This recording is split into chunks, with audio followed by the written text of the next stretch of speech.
Good evening, everybody. Welcome to season 2, episode 4 of the Small Talk podcast with Marlene Sharp and Chris Pame, a monthly entertainment and news talk show. And I'm going to bring on our guest, Marlene, tonight. And I'm excited for our latest episode, and I'm going to let Marlene announce who our special guest is going to be this evening. I hope everyone's doing well on this Monday, April 22nd, 2024. It was about 65 degrees here in Southern Ontario. And I'm going to bring on my co-host who's from the LA, California area, and excited about our episode this evening.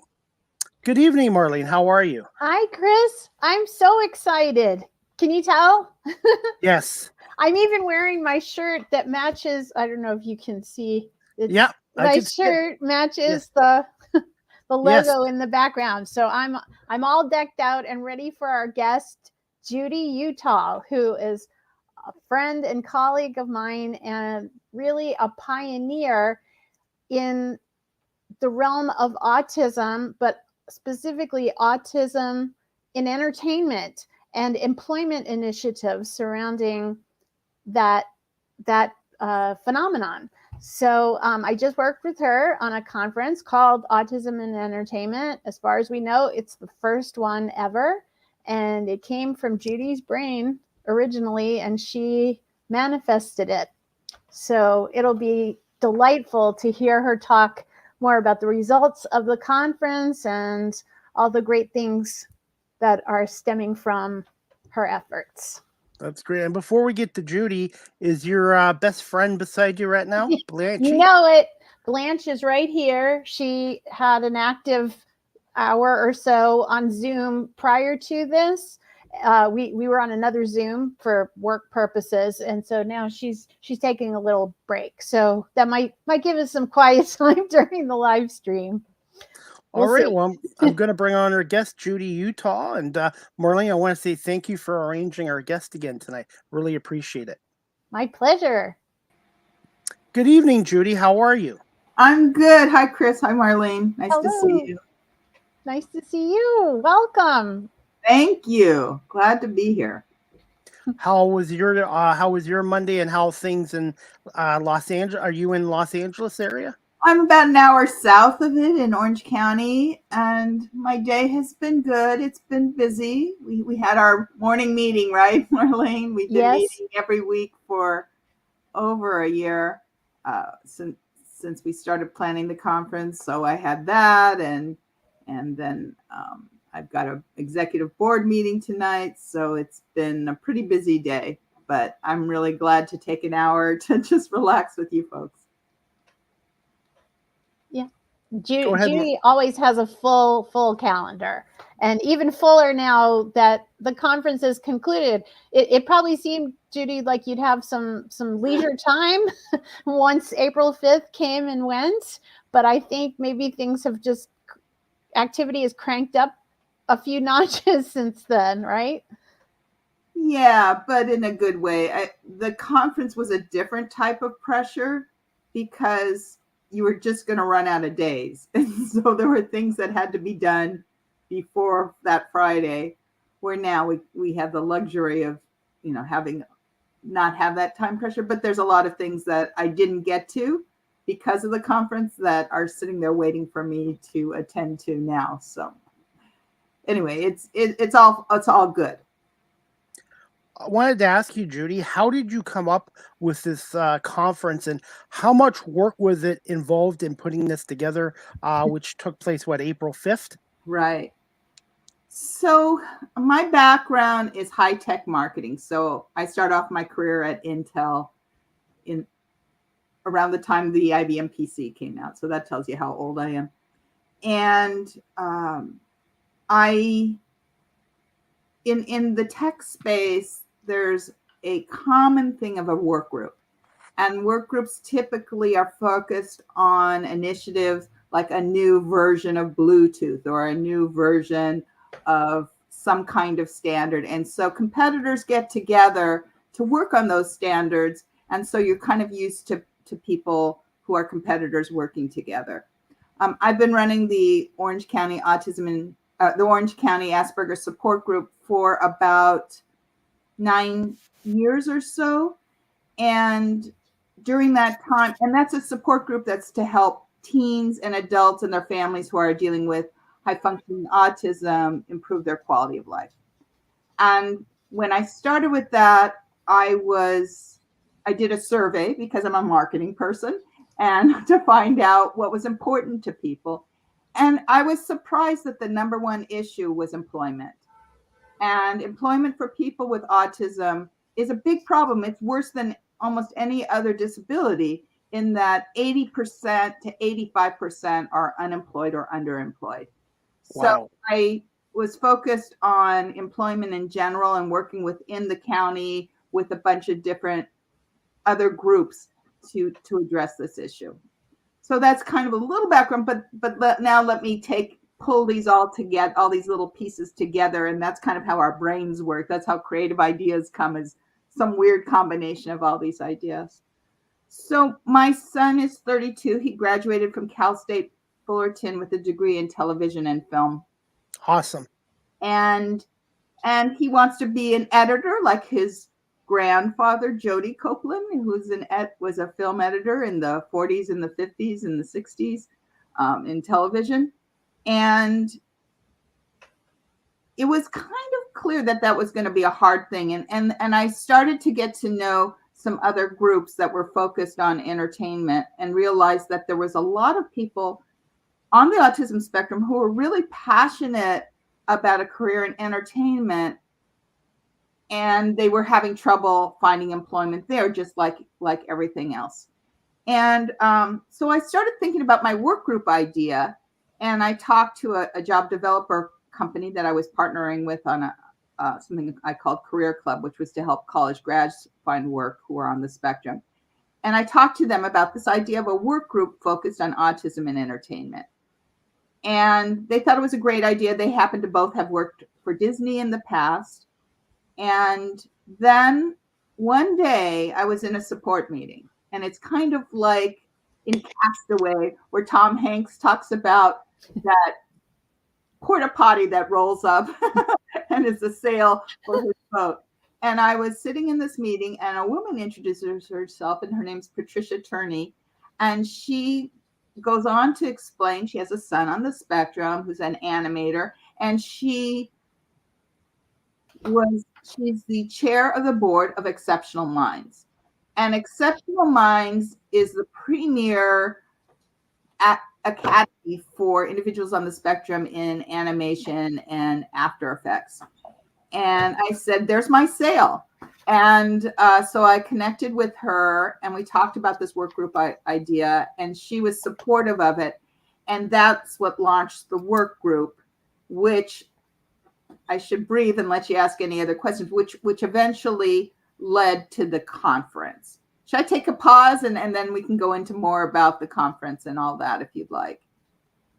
This is awesome. I'm learning stuff too. Hey, I didn't know Patricia Turney was part of the original. She's a OG work group member. Yeah. Oh, that's great. Yes, I met her at the conference. She's amazing. She's amazing. So I'll just kind of continue what happened next. So we started meeting, and it was a really interesting, so we kind of just created this collection of people who shared an interest in seeing people with autism get jobs in employment. There were some people that I knew who had some organization like Exceptional Minds that a guy named Jimmy Lifton, who I'd known for a while, had a program called Real People that focused on After Effects. He initially had started working with veterans on teaching them skill sets. There were some people who were friends of people I knew who were in the entertainment space. One woman, Johnny Cho, was an attorney at Warner Brothers, where she worked on the Asia DVD market, and she was retiring, and so I got her to help. And when I got her, she was one of those people that's friends with everybody, and she got Suzette Singh from Disney. She got Paul Hemstreet, who had been in charge of content, DVD content at Warner Brothers. She brought in a bunch of different people. And then Patricia brought in people from Exceptional Minds. So before we knew it, we had maybe 15 or so key people, as well as Avicon and me, who were excited about working on this project. And we knew it seems overwhelming to try and change the world. And we thought, okay, what couple of things could we get done that would have an impact? And one of the things we thought of was this idea of having a conference. And so one day, so we started working on it. We applied from some different grants, but one day this grant came, and I know you're in Canada, but there's an agency in California called the Department of Developmental Services. And they're a fairly large organization, and they had received some funding as part of the post-COVID recovery plan to invest back.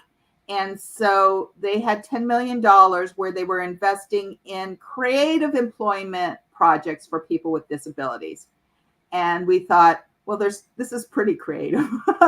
And I think of all of the projects I've heard about, I think I'll take credit for being the most creative. So the idea was to do a conference, and we applied for the grant and we got it. And so that put the money on the table, which enabled us to really plan a conference that was amazing. But not only a conference, we ended up doing things way beyond the grant, such as building a documentary series called Spectrum Spotlights and other things. So you also asked Chris, was it a lot of work? Yes, it was a ton of work. I was fortunate that I put together a team of people, each focused on different areas. So I got a professor from Cal State Fullerton to head up our research, Sasha Zydek. I got someone that I had known before to help with marketing. I got Marlene to help with PR and social media and all things Marlene.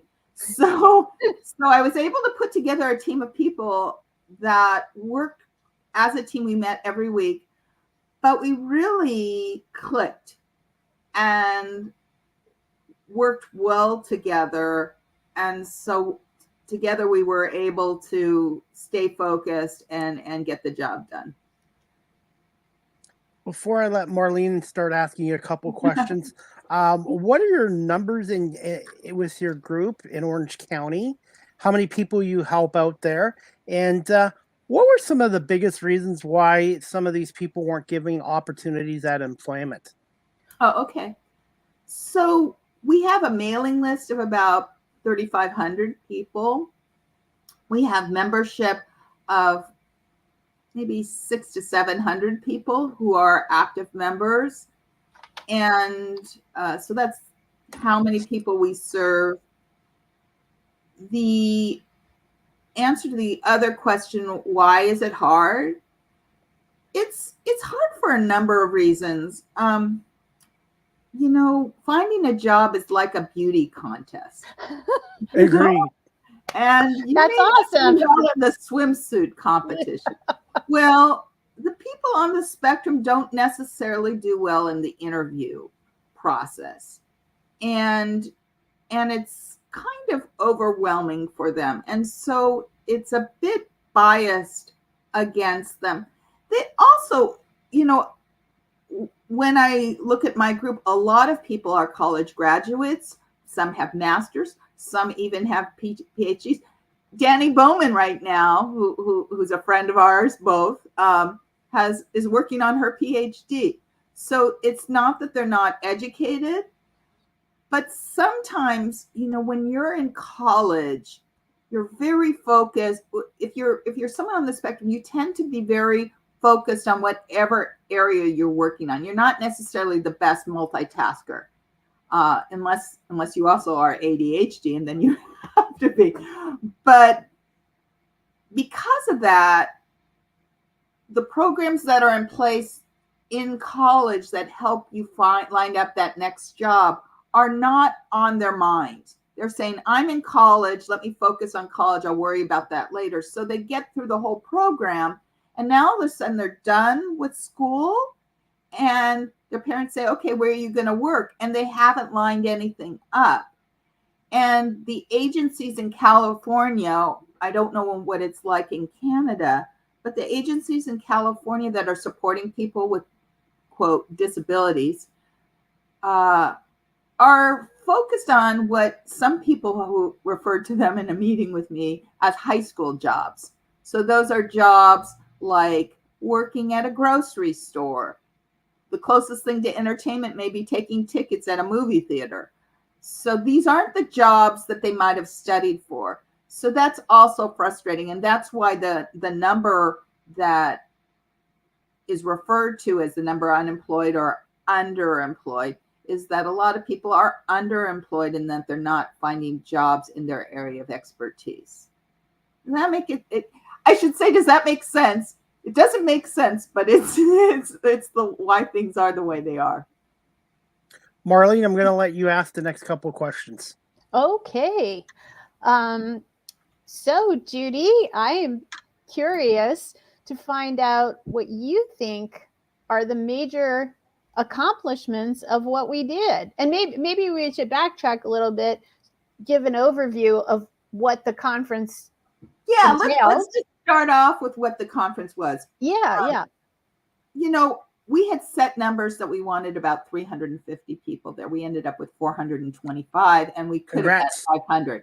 Wow. We could have had more, to be honest. One thing that was different about this, so this conference attracted two major groups. One group were what we called work-ready talent. So those were people on the spectrum that had at least 2 years of experience in their craft. And then the second group were businesses or employers, and we were looking at large employers and small employers. So those were the major groups. And then there was some other groups that were supporting the conference. For the people, for the talent, they were entitled to bring a caregiver with them. So a lot of times they might want a parent there or an aide or somebody like that. So not everybody brought someone, but maybe 90 out of 150 brought a caregiver with them. Some of them, when they showed up, had 2 or 3 because they had friends or they brought their grandparents or something like that. Well, it is Hollywood. A lot of people must travel with an entourage. With their entourage. We should, yes, no, not surprising. So there was those kind of people, and then we had over 60, something like 66 speakers. We had 30 plus volunteers. So we had a lot of other people. So it was a big group. I want to share with you what the day was like, and maybe we can show the video at some point. We can do it right now if you'd like. We can share 5. Is 5 minutes okay? Yeah, so if you could share the video, the slideshow video, I think let's just kind of show that one first. Would that be okay? And then or do you want to show the other one? Why don't I talk a little bit and you can kind of cue things up? How about that? Okay. Yeah, go ahead. Because I'm changing things on poor Chris. He's quick though. I know. He seems like he's got it. So just to give you some background. Oh, okay. This is that great. So the conference was at a wonderful facility called the Skirball, which was it's just a beautiful facilities in the Santa Monica Mountains. And it started at 8 when we let people in. They had breakfast, and then we had an exhibit area with 28 exhibitors. Some of them were corporations, some of them were these, what I call educational partners. Oh, this is me at the conference. Yeah. Just give me 1 second. I can play it without audio. I can play it with audio, or if you want to keep talking, we can just play the video. No. This is me talking. I kicked it off. So we had 28 exhibitors there. Some of them were companies that could employ, oh, this is me telling the story of the evolution of the idea for the conference. Then so they could go to the exhibit areas, and then they could go to the general sessions came at 9. And we started off with me talking here, and I'm kind of explaining everything to everyone. Then we had a keynote with Jorge Gutierrez. And if you don't know Jorge, he is a very famous animator. He's won Annies, he's won Emmys, and he also has autism. And he gave the most wonderful speech, which is up on our website if you want to watch it. And he had everyone laughing and enjoying, and his view of his journey was very different than what most people would think. He really prided himself in being able, he looked at failure and success as the same thing. And so he highlighted his shows being canceled. And it was very entertaining. And he highlighted his relationships with his family and other people, which seemed like characters in his animations. So it was really a wonderful speech. And then we had other general sessions. We had a session with with Disney and with Exceptional Minds and with Nickelodeon Paramount, talking about opportunities.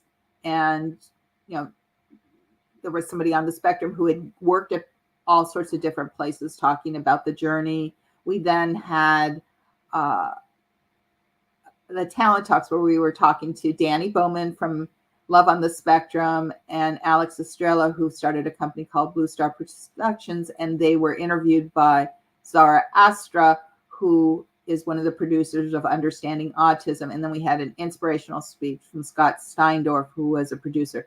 So this general session was a lot of information, but somehow everybody stayed into it. We had lunch, more exhibits, and then we had breakout sessions in the afternoon. People stayed till the end. And what was really amazing was how much interaction and networking happened, how many people connected to other people there. And the reason that's so amazing, I know at conferences you expect that, but people on the spectrum tend to not be super social. And so the fact that they were so social and kind of met their people was an amazing, amazing event. So anyway, we don't need to watch all this. This is just me talking. You can see my whole speech at the event. But I was super energized about having all these folks there. And you'll notice that this recurring design, it's our logo by Jorge Gutierrez. Yeah, it's actually not our logo. Our logo was actually designed by another person on the spectrum,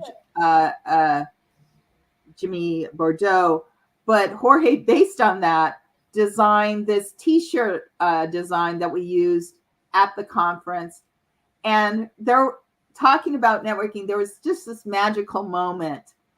You can see the logo there in the corner that was designed by Jimmy. Was Jorge made himself, he was so at this event. He was talking to all sorts of people throughout the event. And if you go and talk to someone says, oh, I had a great conversation with Jorge. I've talked to at least a dozen people who all had great conversations with Jorge. But I was involved in one of those conversations where that was Mike Luna, who is our one of the people who gave. There he is. Mike Luna is with Department of Developmental Services. And there was another little conversation between him and Jorge that I'll tell about. But I had this conversation where Jorge was out there and I had him meet Jimmy Bordeaux, who designed our logo. And the two of them were talking about how each of them inspired each other, because Jorge gave Jimmy this great compliment, how much he loved his logo and how it inspired the design that Jorge created. And Jimmy said, oh God, you're an inspiration to me. So it was like, for people to have those little interactions were wonderful. I'll just quickly tell the story of Mike Luna. Mike Luna, I was walking out to Marlene, to your the photo shots that were going on with the step and repeat. The step and repeat. And I was walking Mike out there, and he said, that he was a fan of Jorge's and he really wanted to talk to him. I said, well, let's go do that. So we grabbed Jorge, and then Mike Luna told Jorge that he grew up in Sacramento. And he said, I grew up in Sacramento, and he's of Latino background. And he says, I really didn't connect to my Hispanic heritage until I saw your animation. And then all of a sudden it clicked, and it really changed his life. And so they shared that. And it was just those kind of magical conversations. I heard Jorge speaking in Spanish to a few people. It was just because he's from Mexico City originally. So it's just a very, very intimate, personal, even though there were over 400 people there, it felt like the kind of conversations that you'd have at a dinner party. People were just very connected. Yeah, certainly. Judi, that is very inspiring. Yeah, Chris.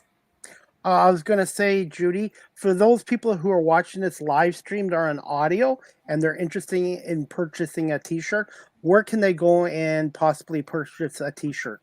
Okay, we're a nonprofit, so the way we're doing it is if you make a $25 donation to the Autism in Entertainment program, you will get a t-shirt. So that's where you can get it online, and visit our website, www.autisminentertainment.org.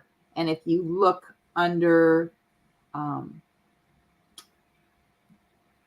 trying to think where it is.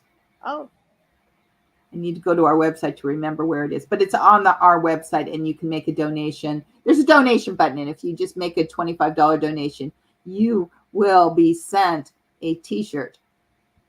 And speaking of donations, we had a donation from Russell Binder today. I saw. Stryker Entertainment. Thank you, Russell and Stryker. Yay. Thank you. Yeah, I was surprised. I sent that off to Kevin. One of the sons of our group is now responsible for sending out the t-shirts. So I forwarded it to him and said, Kevin, go send him a large t-shirt. So it's exciting. That's a special initiative that Stryker does for their business anniversary every year. They donate to a number of different nonprofits so this is their 17th anniversary, and we were one of the recipients of their 17 is in the donation amount. Oh, I see. That's great. Look at the note from Jody Murphy, Chris. I am back. I don't know what happened there. I do use Ethernet instead of Wi-Fi, so it might have been on StreamYard. So I am back, but thank you for having me come back. And Jody Murphy just wanted to say my son, who attended alone, said it was a safe space to network. Thank you, Jody. Oh, I'm glad, Jody. I met Jody. Jody networked with me. Oh. Jody and her son. Yes, I got to meet them in person. It was wonderful. We had a nice talk on the exhibit floor, and yeah, really great. Thank you, Jody. Thank you, Jody. Judi, obviously this event was successful in 2024.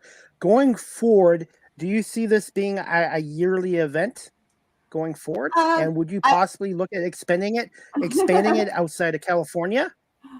So it definitely should be a yearly event. And right now we're still kind of finishing up the stuff we have to do for the grant and figuring out how to do it. This was a gift in the sense that there was money provided. And I had people apply from Canada or other parts of the world that I had to say no to because it was a California grant. So there's definitely interest outside California. So depending on the funding, we certainly could open it up to people outside of California. And it should be an annual event. We're looking at doing that. We have to figure out the fundraising, so because we got gifted money the first time, we now need to figure out how we make that happen. But also, to be honest, it's beyond just the conference.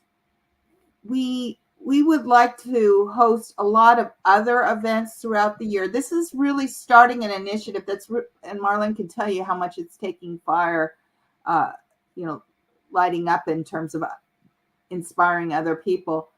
And things that we're talking about is a webinar series that would be accessible anywhere in the world. We were talking about doing maybe a film festival, maybe a pitch fest.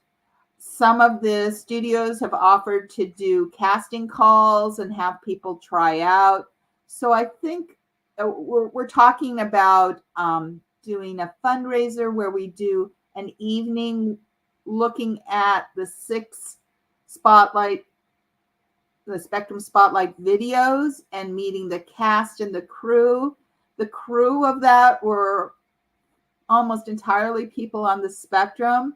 So there's a lot of things that we want to do, and there's a lot of opportunity. Marlene can talk about an event this week, but there's a lot of opportunities that are presenting themselves. I have a meeting this week with one of the governors of one of the television organizations. So yeah, Marlene, do you want to share about the event you're going to go to? Is it Thursday? Yes, it's on Thursday. So one of the attendees of the big Autism in Entertainment Conference on April 5th was so moved by the goings on, and he himself is on the spectrum. His name is Zachary Silva. Hi, Zachary, if you're out there Zachary. watching, we love you and we're grateful for you. He was so inspired that he sprang into action immediately after. Well, actually, he was in action at the conference. He came up with this at the conference, Marlene. Oh, wow. Okay. Well, he also took over 2,000 pictures at the conference, and he was a sponsor, so he gave a donation as well.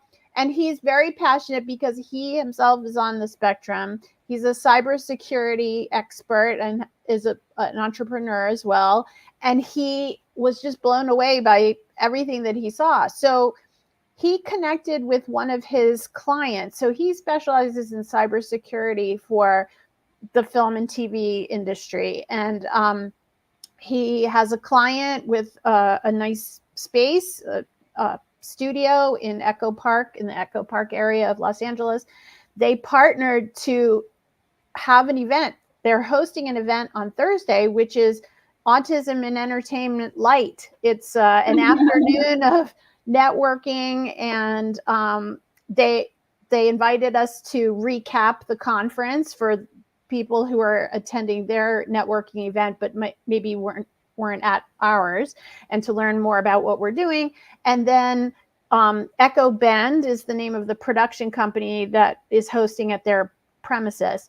They will be doing a presentation about opportunities for folks on the spectrum to work crew on their various productions. And they do a lot with the video game industry, commercials, music videos, branded entertainment. And they have a substantial amount of crew calls where there are all kinds of positions, coordinator, PA, various other things.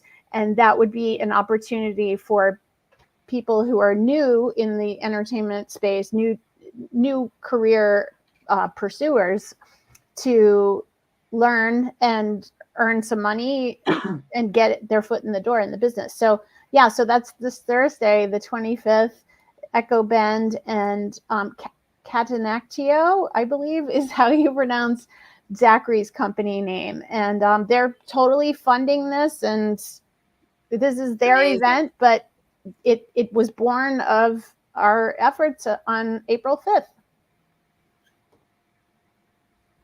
I have some other ideas for fundraising events. I was going to say bowling, golfing, and getting your pro sports teams involved. And I've done a lot of volunteer work over my time here in Canada, and fundraise for Big Brothers and Big Sisters and for humane societies and stuff like that. So if you guys need any ideas or suggestions, please feel free to reach out to me, because I love helping out. That's awesome. It's interesting because there's so many opportunities. I've run a nonprofit for a while, which is focused on just the people. But because this is focused on entertainment, there's just a lot of opportunities that just arise from that. We had a dozen educational partners at this event, and a number of them have performance groups like Spectrum Laboratories or Jazz Hands for Autism that perform. And so we could do a show. It's kind of like the Little Rascals, we'll get a benefit, benefit show. Yeah, we could certainly do something like that. Also, because a lot of people in the industry are either on the spectrum or have a child that's on the spectrum. It's pretty common because it's now 1 in 36 is the latest numbers from the Department of the CDC.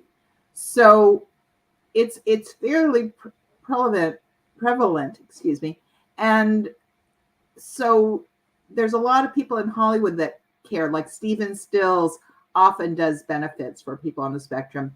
Ed Asner's son, Matt Asner, runs the Ed Asner Family Center, and he's done a lot of fundraising with people in the industry. So there's a lot of opportunities to have some people write some bigger checks, but we haven't even gone there yet. We're just Neil Young is one who really supports autism a lot. Yeah, and he's married to Daryl Hannah, right, who is on the spectrum. Yes, yes. And he has 2 sons, or at least 1 son on the spectrum. And I've gone down the Neil Young rabbit hole recently because this is incredible. He is an inventor of trains, of model trains. And he is part owner of the Lionel Train company. Oh, wow. And has a huge setup in his home or adjacent to his home,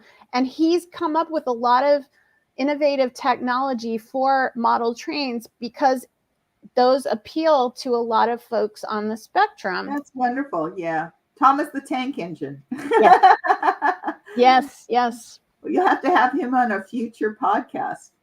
Yes, absolutely. And I would love to, my dream is to unite Neil Young and his train operation with our friend Atticus Baldwin, who is he was there. An encyclopedia of knowledge on trains and Thomas the Tank Engine, everything trains. And have Baldwin's nephew. Yes, and have them collaborate because Atticus makes music and he's on the spectrum.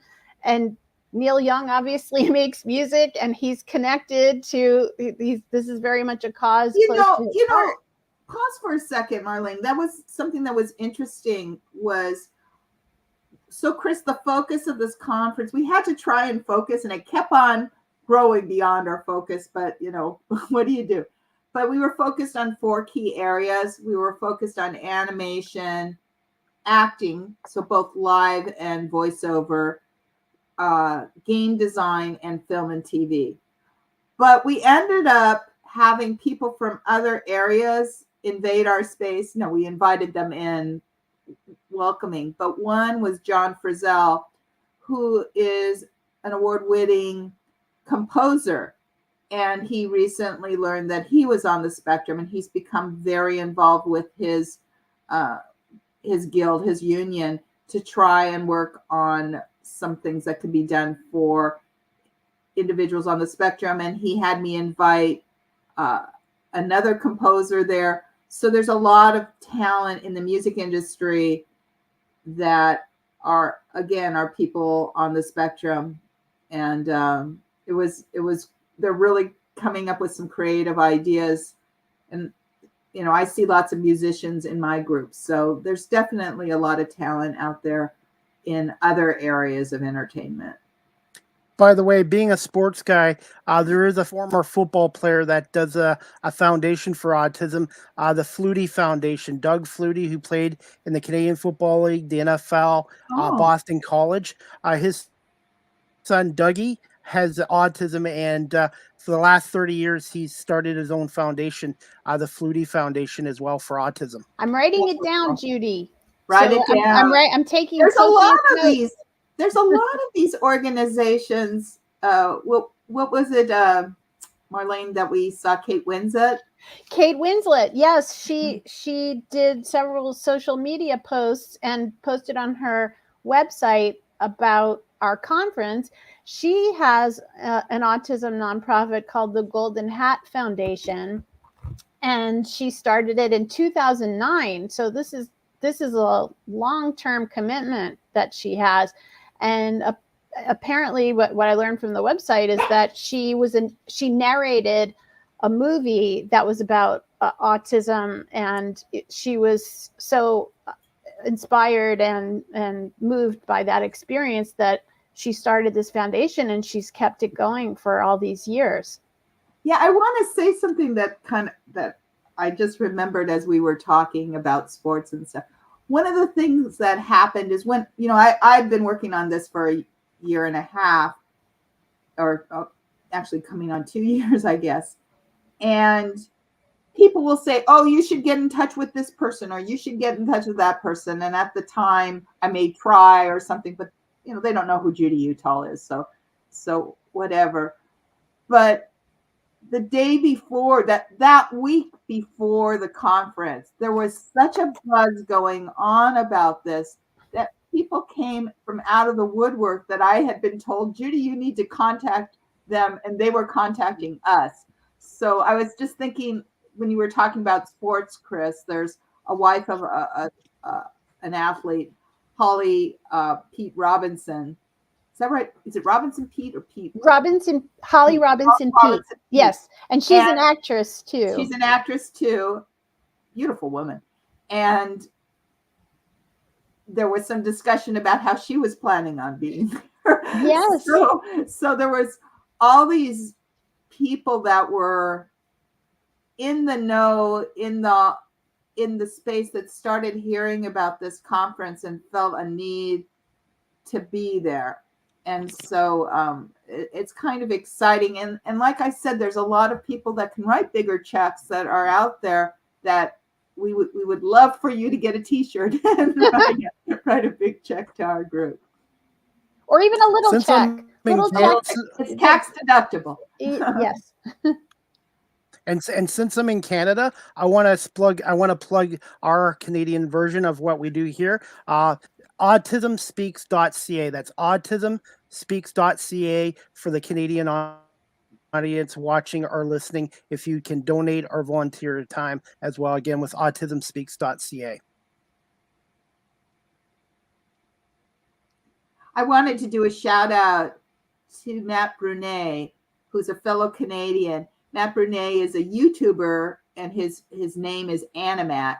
And there's a long story there, but he runs a quarterly discussion group for the Orange County Asperger support group, where they talk about different, last one was about Kung Fu Panda and the history of the Kung Fu Panda enterprise. He's had ones on Disney's, he's had one on all the Christmas specials, so there's been a lot of different discussion topics, and he leads this with our group because there's a lot of people who have a passion for animation. And my son and him have become close over the years through these involvement, and my son asked him to promote the conference, and so sure enough he did that. So I'm promoting him a little bit on this podcast. Yay, Matt. Thank you. But he lives in Montreal, so hi, in Canada. Bonjour. Bonjour. Merci beaucoup. I took French in school. The French to us, so I should seems like an American.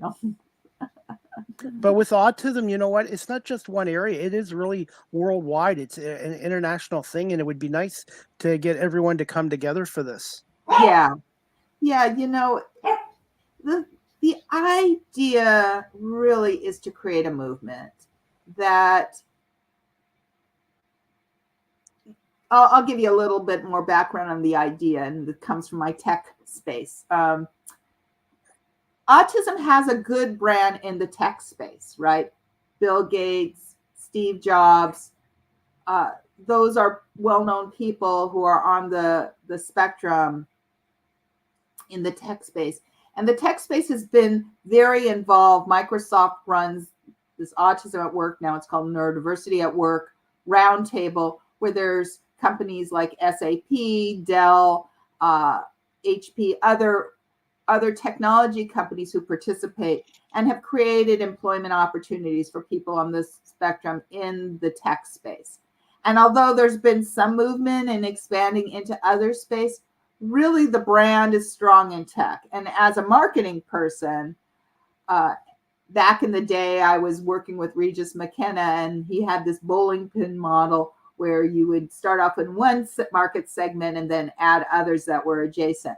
And so really part of what we wanted to do was to change the brand and have not only people think, oh, they're good at tech, but also think they're really good at creativity in the entertainment space, game design, which is right adjacent to the idea of tech. I mean, a lot of people look like software developers. If you took a picture of them from the sky, they would look the same.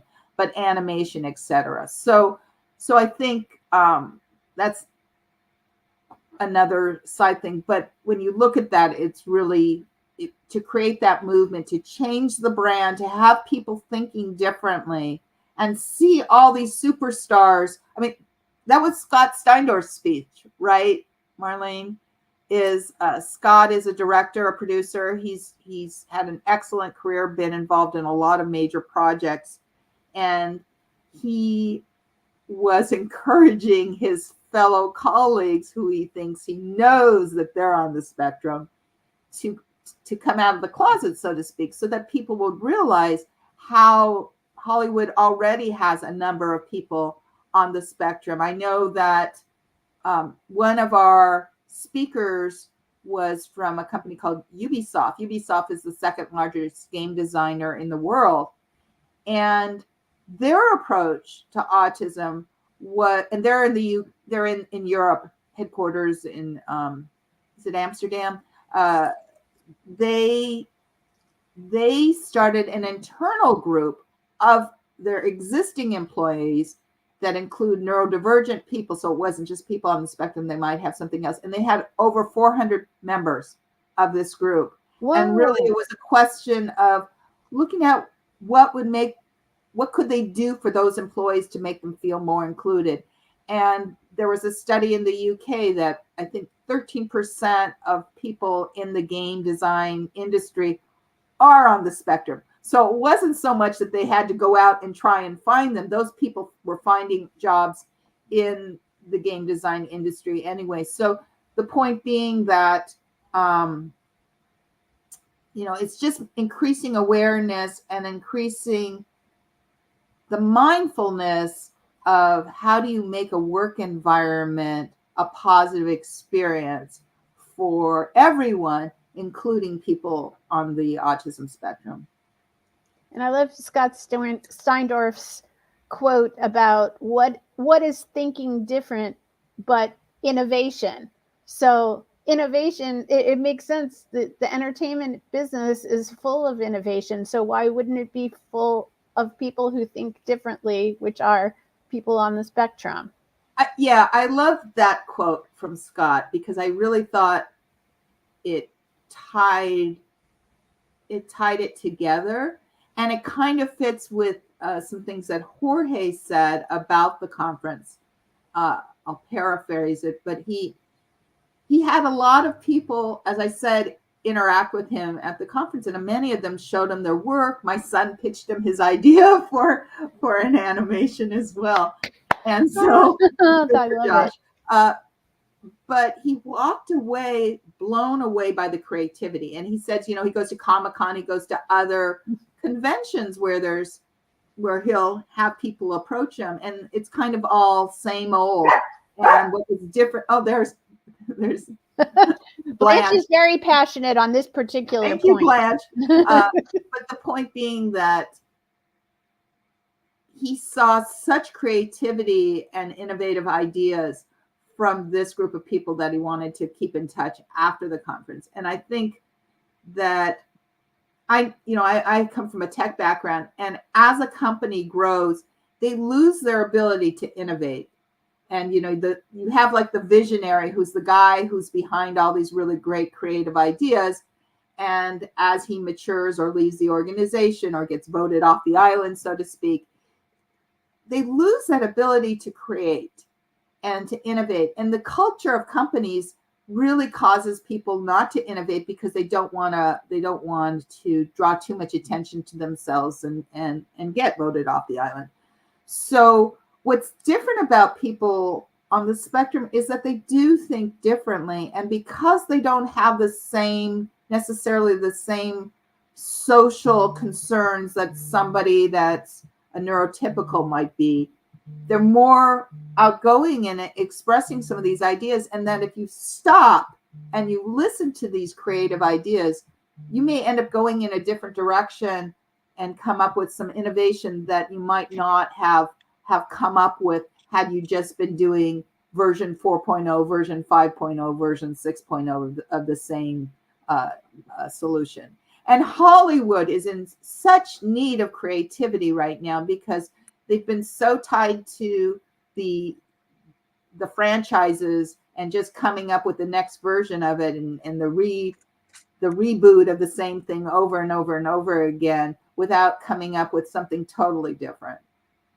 Judi, since we have you on here, do you have a couple more minutes for a couple more questions? Yeah. Oh my God, an hour went, that 45 minutes went fast, didn't it? Absolutely. When you're having good conversation, time just speeds right up.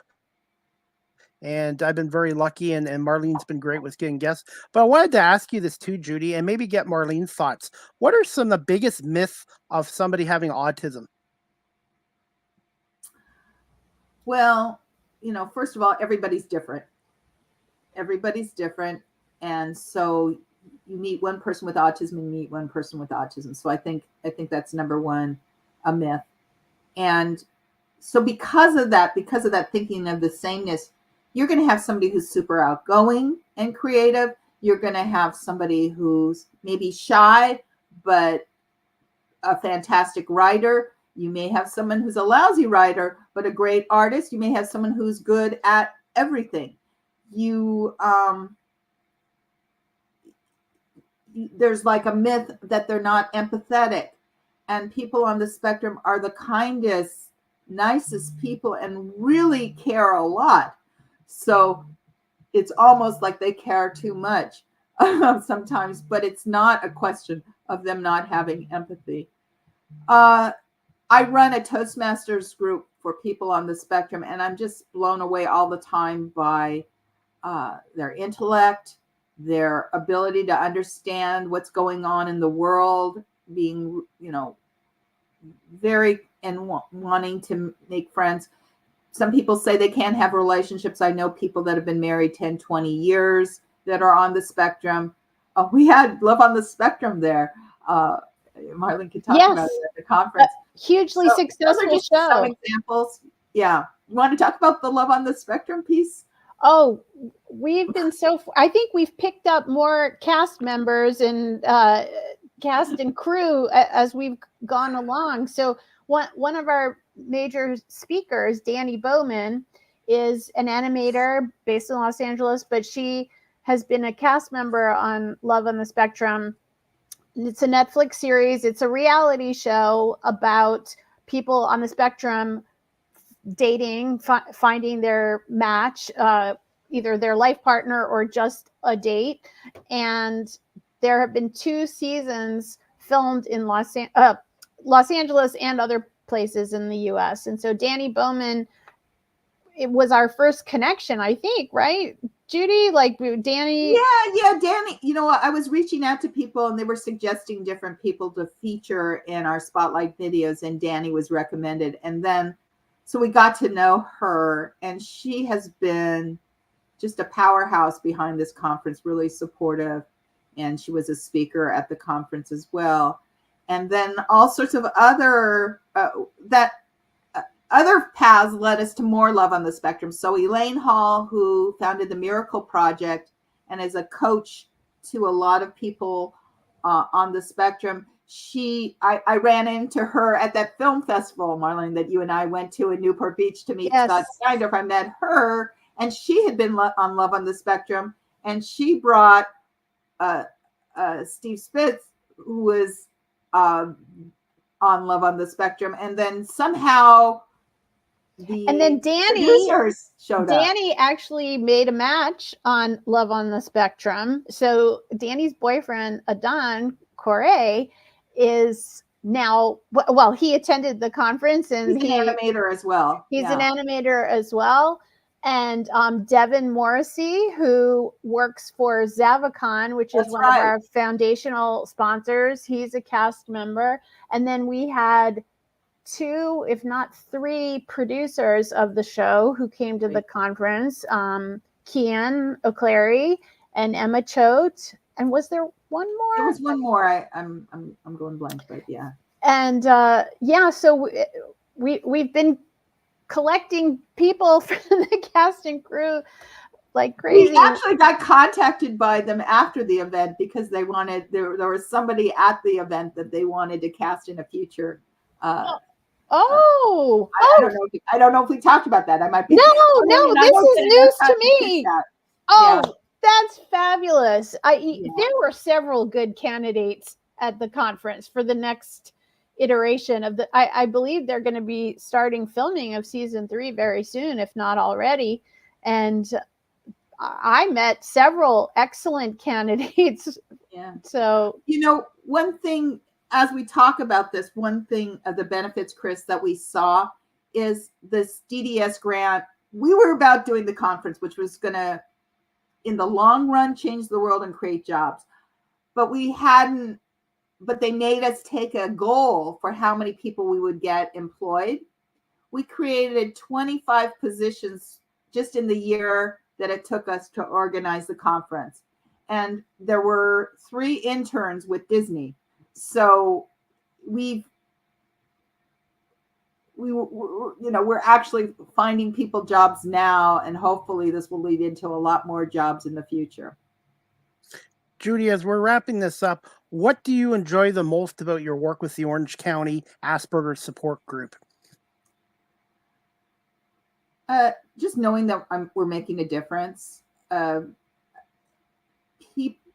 It's not easy being on the spectrum, and it's not easy raising a child on the spectrum. It's just the world can be a mean place, and people can be bullied, and people are not set up for success. And as someone ages out of the school district and into adulthood, it becomes very hard to navigate and find the resources you need to make, to get to adult and get on your journey.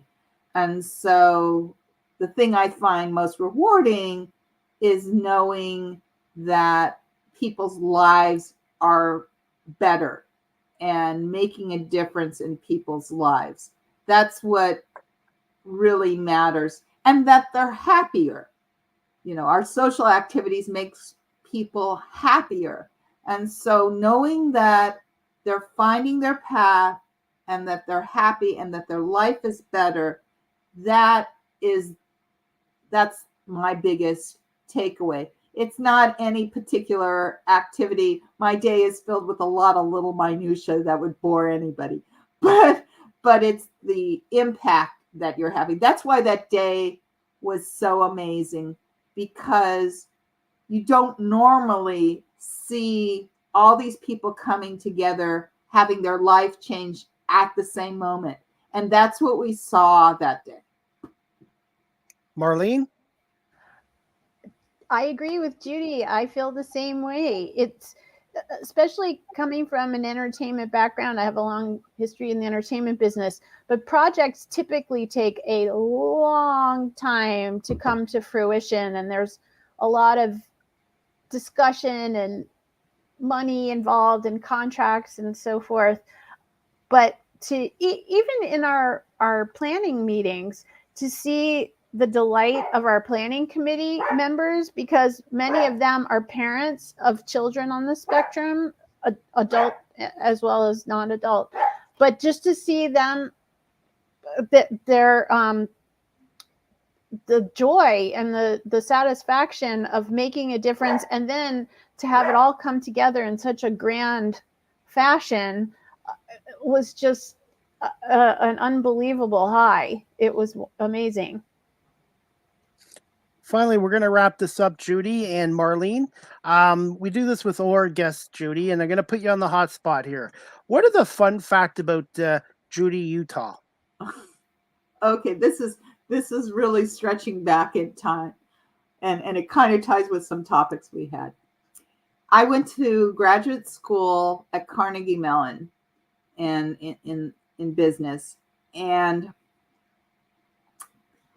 I was the quarterback for a women's intramural football team, and the name of our team was the Labor Force. So I had a pretty good arm. I don't think we did very well, but it was fun playing. And back then, when I went to business school, the ratio of men to women was, there were maybe 20 women to 80 men. So it was a small number of women that was the labor force. But that's a fun fact that pretty much nobody else knows. That's awesome. What number did you wear? What number? Oh, I don't remember what number you wore, but I did have a T-shirt. That's great. Awesome. And Marlene, what's a fun fact about yourself? I guess my prized possession is my pink refrigerator. I love it, and I've had it for almost 2 years now. It experienced a couple of hiccups earlier in the year, and that caused me a lot of stress. But she's back in good working order now, and yeah, I love the color pink, which is not really a secret. Or my company is called Pink Poodle Productions, but my most prized possession, besides my little angel who's telling me it's time to go, is my pink refrigerator. And if I could have an entire pink kitchen, that would be awesome. But one appliance at a time. Absolutely. And Judi, to wrap this up, where can our audience again follow you on social media if you're on there, and the OCACG website for the Orange County Asperger on the Orange County Asperger Support Group? Well, first, I think most of the people here should go to autisminentertainment.org. We have a Facebook, Instagram, and LinkedIn group. We also have a YouTube channel. And that's where, if you subscribe to that YouTube channel, which look at Autism in Entertainment, if you subscribe to that, then you're going to be the first one to find out when a new video from the conference posts. So I think people should go there. Me, I'm Judi Uttal, Uttal. I have a Facebook, a LinkedIn page as well, and OCSG also does. But I think for this group, I think they should explore the Autism in Entertainment first. Absolutely. And Judi, I was going to say, on behalf of Marlene and myself, I want to say thank you for giving us over an hour of your busy schedule to come on here tonight, and really enjoyed talking to you. And do you have an open invite to come back on our show again in the future? Oh, thank you. I'll take you up on it. And Marlene, I'm sure I'll be seeing you soon. So, but Chris, it was really great talking to you. Thank you, audience, whoever is out there, especially some of those that express some interest or some stories about the conference. Thank you for listening. Thank you, Judi. And thank you, Chris. Judi, I'll send you both a audio copy of our show. I'll do some reels and clips, and our show will be on WQEE 99.1 FM in Noonan, Georgia, and also on CKRT Border City Radio in Windsor, which is just outside of Detroit. So this is not just a regular podcast, it's a radio show, and it's international. But again, Marlene, thank you so much for being my co-host and arranging our guest. And Judi, thank you so much for your time. I really enjoyed learning more about autism tonight as well. Thank you. Thank you. All right. Have a good night, Judi. Have a good night, Marlene, and we'll talk to you soon. Thank you. You too. All right, Marlene. Okay, guys, that was Judi Uttal and Marlene Sharp. We were talking about autism and the work Judi and Marlene do with the Orange County Asperger's Support Group, a nonprofit organization just outside of LA in Orange County as well. And the website is OCASP is OCASPERGERS.org.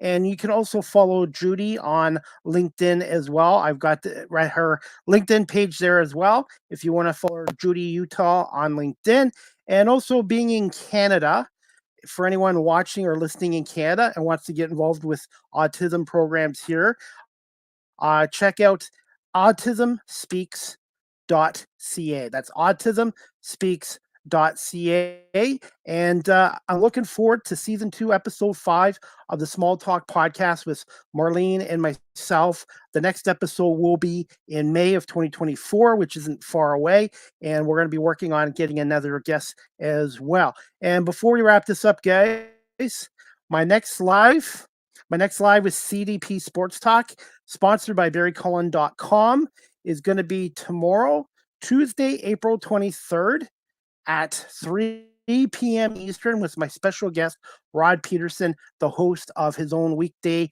sports show called The Rod Peterson Show, weekdays from 12 to 2 on WQEE 99.1 FM. Rod's going to come on and talk to us about the Stanley Cup playoffs and also about the Toronto Argonauts and the CFL going on right now, and the latest going on with the Rod Peterson Show as well. And also maybe a little bit about the NFL draft, which yours truly will be in Detroit this Thursday, covering day 1 of the NFL draft, which I am looking forward to as well. And finally, got a comment. Jody Murphy, thank you so much, Jody, for watching this show. I really appreciate it. Thank you and congrats on a successful conference. It made a difference for my son. Well, hey, Judi and Marlene did a great job and trying to spread the word with this podcast radio show. And again, autismspeaks.ca here in Canada, and in the States, I'm going to put the website up one more time before we wrap this show up. Just give me 1 second. And the website is OCASpergers.org. And you can also follow Judi again on LinkedIn as well. And again, I want to say thank you to Jody Murphy and everyone for watching this live stream tonight on Facebook, the Small Talk Facebook page, LinkedIn, YouTube, Twitch, Twitter, X, and Instagram. And also thank you to everyone listening to this on all audio platforms such as Apple, Google, Spotify, iHeartRadio, Amazon Music, etc. And also, thank you to everyone listening to this episode on WQEE 99.1 FM in Noonan, Georgia, and CKRT Border City Radio in Windsor. And I just want to say thank you to Judi Uttal for coming on again from the Orange County Asperger's Support Group, OCASG. And thank you to my co-host Marlene Sharp as well. Really enjoyed this, and I hope everybody has a great evening, and we'll see you back here at the Small Talk podcast with Marlene and myself for episode 5 coming soon in May. That's about it. Again, thank you to Judi and Marlene for coming on, and to everyone for watching the Small Talk podcast as well. Have a great evening, everybody, and we'll see you back here in May for our 5th episode.